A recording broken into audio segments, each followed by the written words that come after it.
ഇന്നൊരു leghorn chicken biryani ഉണ്ടാക്കുന്ന കണ്ടാലോ. അപ്പോൾ പാൻ വെച്ചു, ഓയിലൊഴിച്ചു, ഹോൾ സ്പൈസസ് ഇട്ട് കൊടുത്തിട്ടുണ്ട്. ഇഞ്ചി വെളുത്തുള്ളി ചതച്ചത് ചേർത്തു. 2 സവോള, എരിക്കനുസരിച്ച് പച്ചമുളക് ഇട്ട് നന്നായിട്ട് വഴറ്റാം. ഉപ്പും മഞ്ഞൾപ്പൊടിയും കൂടി ഇട്ടിട്ട് ഒന്ന് മിക്സ് ചെയ്യാം. കളറൊക്കെ ഒന്ന് മാറുമ്പോഴത്തേക്കും 2 തക്കാളി ചേർക്കാം. വീണ്ടും നന്നായിട്ടൊന്ന് വഴറ്റണം. നമുക്ക് കഴുകി വെച്ചിരിക്കുന്ന ചിക്കനും കൂടി ചേർത്ത് നന്നായിട്ടൊന്ന് മിക്സ് ചെയ്യണം. ചിക്കൻ ഒന്ന് കുക്കായി വരാൻ വേണ്ടിയിട്ട് കുറച്ച് ചൂടുവെള്ളം കൂടെ ഒഴിക്കുന്നുണ്ട്. ഒന്ന് മിക്സ് ചെയ്തൊന്ന് വേവിച്ചെടുക്കുന്നുണ്ട്. ഇനി നമുക്ക് ഒരു 3/4 ടീസ്പൂൺ ഗരം മസാല, 1 ടീസ്പൂൺ കുരുമുളക് പൊടി, ഇനി പുളിയില്ലാത്ത കേർഡും മല്ലിയിലയും പുതിനയിലയും കൂടി ഇട്ട് നന്നായിട്ട് മിക്സ് ചെയ്യുമ്പോഴത്തേക്കും മസാല റെഡിയാണ്. ഇനി നമുക്ക് റൈസ് ഉണ്ടാക്കാം. ഞാൻ കുക്കറിലാണ് ഉണ്ടാക്കുന്നത്. അപ്പോൾ പെട്ടെന്ന് ഉണ്ടാക്കാൻ വേണ്ടിയിട്ട് കുക്കർ എടുത്തിട്ടുണ്ട്. അപ്പം നെയ്യ് ഒഴിച്ചു, വീണ്ടും ഹോൾ സ്പൈസസ് ഇട്ട് കൊടുക്കുക.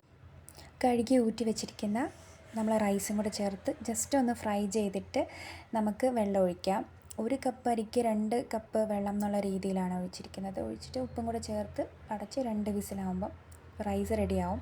നേരത്തെ ചെയ്ത് വെച്ചിരിക്കുന്ന മസാല ചെയ്ത് വെച്ചിരിക്കുന്ന അതേ പാനിൽ തന്നെയാണ് ഈ ദം ചെയ്യണത്. അപ്പം വേവിച്ച ചോറും കൂടി ഇട്ടിട്ട് ഭയങ്കര ആഡംബരമൊന്നും ഇല്ലാത്ത ഒരു സിമ്പിളായിട്ടുള്ളൊരു ദം ചെയ്താണ് എടുക്കുന്നത്. ഫോയിൽ വെച്ചൊരു 15 മിനിറ്റ്സ് ദം ചെയ്തെടുക്കുമ്പോഴത്തേക്കും നല്ല ടേസ്റ്റായിട്ടുള്ള, നല്ല കല്യാണത്തിനൊക്കെ പോകുമ്പോൾ കഴിക്കുന്ന അതേ ടേസ്റ്റുള്ളൊരു ബിരിയാണി കിട്ടും.